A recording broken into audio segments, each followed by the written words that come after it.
Line with Nancy segment where we keep you up to speed with the economics of the pandemic. My guest is joining me right now. He is Herbert Wigwe, the Group Managing Director, as well as the Chief Executive Officer at Access Bank PLC. Mr. Wigwe, good morning to you from Abuja. How is Lagos? Hope you're staying safe. We're keeping safe, Nancy. Thank you very much. Yes, welcome to the program. Let's get started. We've seen that businesses around the world are in an overdrive mode right now to help battle this coronavirus pandemic, from providing everything from masks, gloves, ventilators, respirators, diagnostic tools, as well as perhaps, hopefully, vaccines. Why was it necessary for the Nigerian private sector, which you are part of, to come up with this initiative with the Central Bank of Nigeria tagged the Private Sector Coalition against COVID-19? What is the motive? Well, Nancy, let's put it this way. The nature of this pandemic has very significant impact on public health, on you and I, and can affect almost every Nigerian that you know. Given the state of our hospitals and facilities, no one person, no one individual, no one company can basically rise up against this pandemic. So the private sector coalition against HIV, against COVID, was basically set up for various private sector participants, individuals, etc., to basically come on this platform and provide funding that will be required to set up all that is required to fight the pandemic. So as a starting point, there are a couple of things that are happening. Firstly, it's about testing and making sure that as many people as we can are tested. It's about the creation of isolation and treatment centers, all right? The creation of the relevant infrastructure to ensure that those who, for instance, are critically ill are taken care of. So, things like making sure that we have ventilators and all of that is extremely important. And of course, finally, all the issues around the campaigns, letting the entire public know that hygiene is important, about physical distancing, all that is required to ensure that we fight this pandemic. So this platform was created for private sector to come together and support government in this battle against COVID-19. Okay, moving ahead, yesterday there was a release by the Coalition Against COVID-19, which you belong to. And I have the list here with me, the statement, because the press release also came out just a few days ago that when the donations are being made, that your committee or your coalition will give us a weekly update on how much is being contributed. So as at April 1, I am seeing here that about 15 billion 325 million naira has been contributed so far. That's as at yesterday. I don't know if the figures have changed as we speak right now. What urgent and emergency needs are these monies being channeled to now? So let me tell you what we've done. By this time next week, by Wednesday next week rather, you would have a presence in terms of isolation centers in the 6 geopolitical zones. So you'll have in Lagos, you'll have in Abuja, you'll have in Kano, you'll have in Port Harcourt, you'll have in Enugu, you'll have in Maiduguri. Now, these 6 centers will be fully kitted, ready to basically support and help resolve the issues in this state. So for instance, in Lagos, you probably will have a 1,000 isolation center. This is different from all the testings that would happen. We have equipment that will be able to test at least 2 million Nigerians. Now, after this week we get into, what you will find is that in the next 3 weeks, we will cover most of the country, all right? And so in about 5 weeks' time, we would have basically been present in every state in this country. So all the things that are required, starting from the labs that need to be created to test people to get 100% certainty as to what is being done, the PPE, the medication that is required, supporting the creation of talent or the grooming of talents required to support all of this. These are all the things that this money will be used for. By the way, 15 billion is too small an amount to resolve all of this. So we are still on this campaign. I'm sure more monies will be coming in every day as we speak. We will have a virtual launch, a virtual giving ceremony where individuals, no amount is too small to support this campaign. We must protect ourselves. We must protect our economy. It is extremely important. We will share with the whole country what a COVID center should look like and what is inside each of these centers to let people know that we are coming up with the right and appropriate response to basically fight this pandemic. It's a very difficult task, but I think we're more ready than ever before. What impediments or challenges do you think that COVID will face your coalition as you provide some of those things? Because the global economy is on a lockdown right now. We do not produce some of those things. What challenges would you face in terms of importation and all of that? We saw what Jack Ma did just a few days ago to Nigeria and some other countries. That is the A part of my question. The B part of my question is the coalition engaging with other sectors, for example, in the private sector, to go into production of some of the necessities that we need? For example, protective wears for our healthcare workers. I'm aware that for each protective wear from head to toe for the health worker, it costs about 70,000 naira. You know that some other global companies around the world, like GE, for example, Ford, they've gone into a production of ventilators. We know that even Giorgio Armani, for example, the Italian designer, has, earmarked his Italian factories to produce some of the necessities needed in Italy, as well as even IKEA, the Swedish furniture retailer. So if you can't get through importation, are you engaging other sectors, other individuals, or other private sector participants, which you also belong to begin to produce some of these basic needs that we really need at this time? So let me tell you how it works, Nancy. The coalition is made up of about 3 or 4 committees. You have an operations committee. That committee basically handles things that have to do with advocacy, with communications, with literacy, with sharing information, etc., etc., etc. You have a technical committee that looks into the technical details of everything required to fight this pandemic. So you have people, representatives of the NCDC, you have representatives of the World Health Organization, etc. You have doctors, you have people who are molecular biologists, etc. Now, what do? They look at the specifics. Some of the things required are things that cannot be manufactured here. All right, so those ones need to be imported. But for everything that can possibly be manufactured in Nigeria, we are supporting made in Nigeria. All right? Now, some of the PPE suits cannot be created, but those that can be created, we are manufacturing in Nigeria. Some of the clothes that need to be worn by health workers, we are supporting local industry. Okay. For the medication, some of it can be created. So we are supporting most of the industries, the pharmaceutical companies that can manufacture locally to produce some of that medication. In fact, all of it which can be created. So the idea is that anything that can be created locally, let us create it locally. I'll give you a simple example. Some of the molecular labs can also be created locally, so we create it as well. Those that cannot be created and require a bit more specificity, we basically will import them. So the whole idea is to make sure that we minimize the pressure on our system and foreign exchange even while fighting this pandemic, because there's a life after coronavirus as well, which we all need to start thinking about. What's the coalition's relationship with the presidential task force? Because I've seen a lot of things in the social media. Some people are of the view that perhaps these monies that are being contributed by your coalition is extended to government. So speak to us about the dynamics. How is it working? Are you giving it the funds direct to government? It's a strong partnership. So let me give you an example of what happens.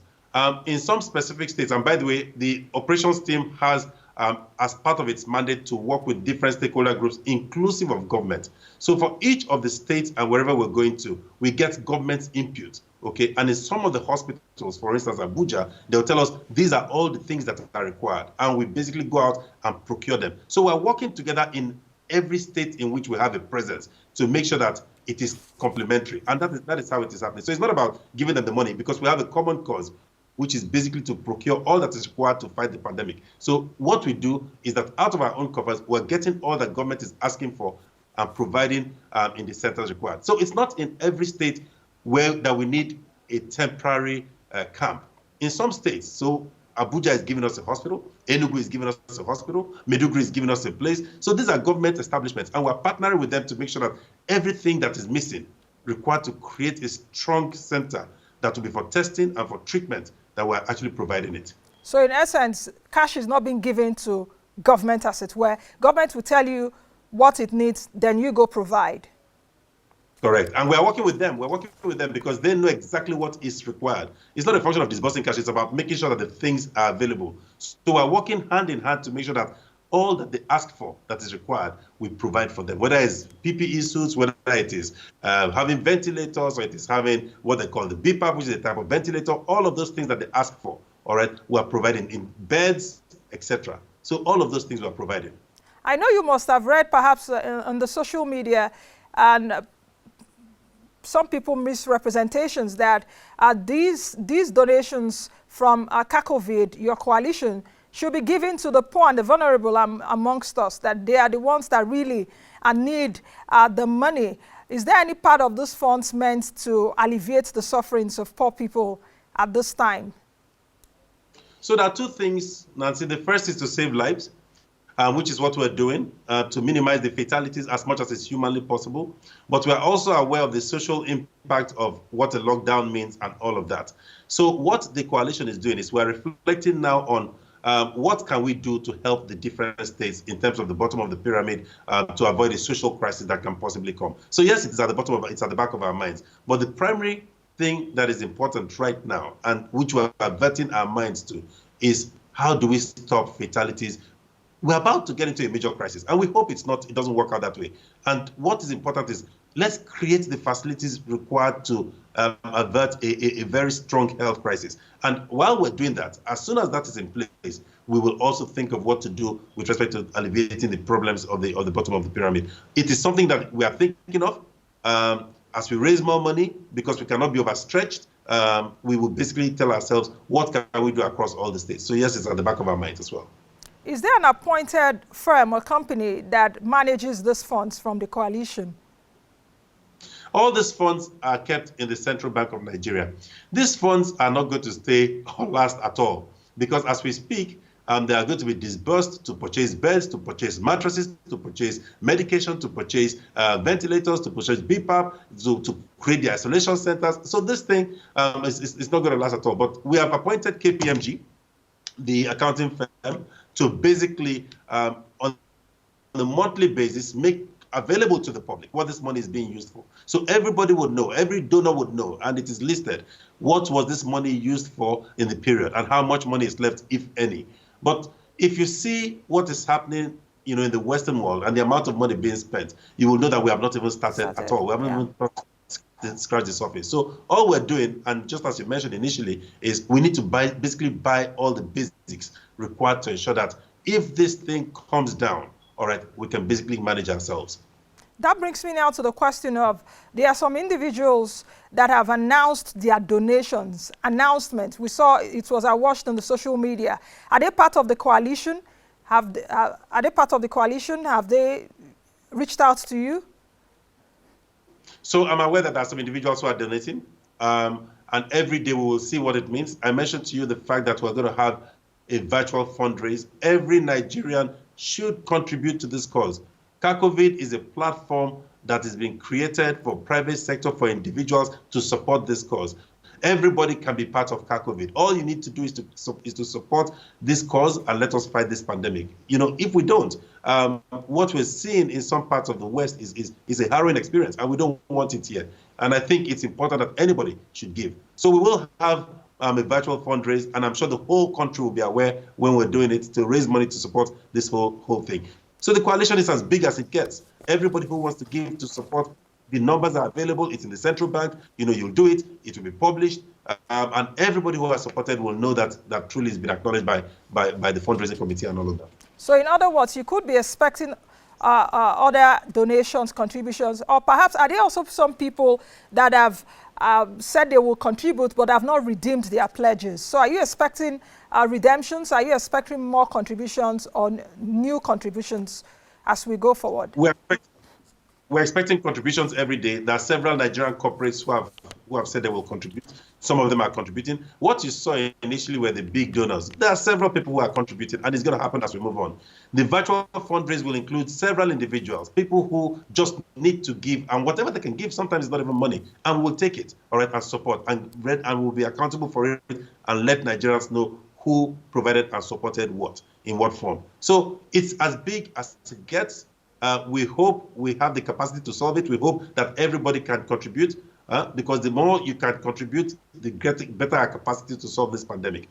We don't have the facilities locally to begin to solve it. Our hospitals don't have the equipment. We don't have the labs and all of that. So we're accrediting private labs. We're bringing more into the country. Whoever can support, will be acknowledged and appreciated. Okay, for those that are watching this program now and they want to support and they want to give their widow's mite, the account is, of course, definitely with the Central Bank of Nigeria. If they really want to support, how do you tell them to go about that? So we're going to share with you, perhaps later in the week, these numbers so that you can basically publish it. And if you can help in your own contribution by airing it online free of charge for us, we'll be happy. We will basically use several different media, the press, the newspapers, etc. So everybody, I'm sure by the end of this week, will know the account details to transfer and the nature of references so that he will be identified and properly represented and accounted for. Okay, let me say this, this important thing, which is, since it's the private sector, and the private sector in Nigeria is quite huge, is the coalition using this opportunity to engage the different sectors, to explore creative solutions to retool? I'm coming back to that in a bit because we've seen the changing face of businesses, at least in the last few weeks. If you take a look at what is happening globally, I reeled out some companies, they are really retooling their businesses, retooling their production lines to be able to meet up with some of these needs that we really should meet up with. Is there a way that the coalition is engaging measurably to say, guys, the face of business is changing, we've got to change with it? Well, let me put it this way, Nancy. I think if you see the names of the members of the coalition committee, i.e. those in the funding committee, they are made up of very, very, very reputable Nigerians who have accomplished very much in their different fields. What this whole initiative has done has been to bring all of us together and ask, how do we make sure that we resolve COVID-19 in this particular instance, but more importantly, going into the future, support our local healthcare sector to become thriving and for people to be supported. So, as you would find out, anything that can be manufactured locally will be manufactured locally.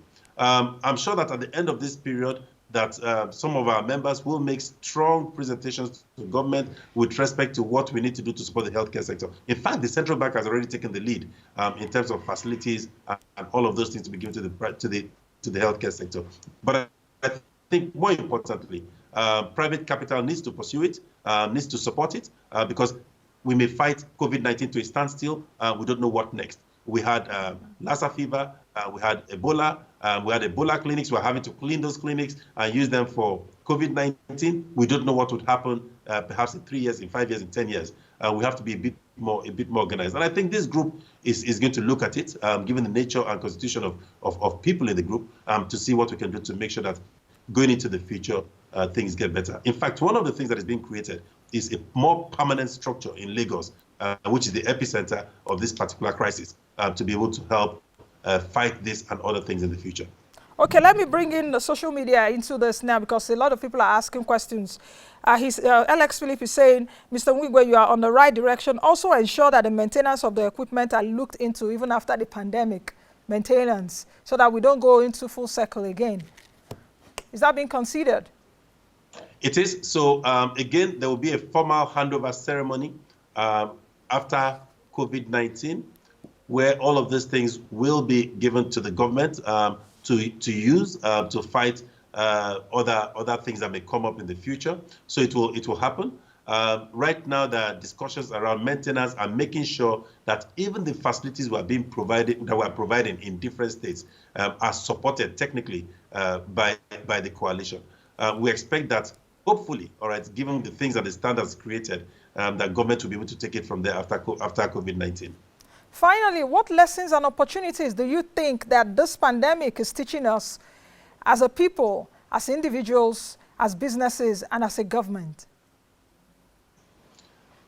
Number one, I think we have to pay a lot more attention to the health sector. We've taken it for granted for too long. The whole issues around medical tourism, we need to actually make Nigeria a tourist destination as far as healthcare is concerned. We have several very accomplished businessmen in this country who have the capacity of setting up the very best centers, whether it's for cancer and all of that. And I think what this has proven is that when it comes to crunch time, it's Nigeria first. So I'm sure that coming out of all of this, you would see several such initiatives happening here.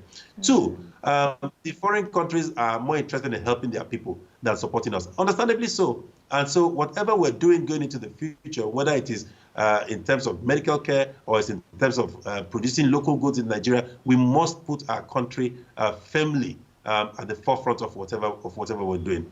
Thirdly, is the Nigerian resolve. I think one of the things the coalition is going to prove is that in the face of a problem, Nigerians can come together to raise money and to do what is necessary to protect ourselves.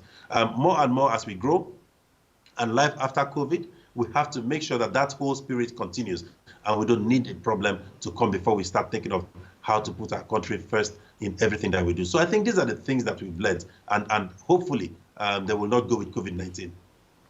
You've just said it all, because I know I had asked you finally, but you've just dovetailed into what I had wanted to say in terms of the essence of strengthening our own local economy, because when the problem arises, just like you succinctly put it, everybody will go to their country, so it has to be Nigeria first. Thank you very much, Mr. Wigwe, for talking with me this morning. I wish the coalition well, and just like you said, we'll continue to have an update. And feel free, I'm just a phone call away to the coalition. Feel free to reach me.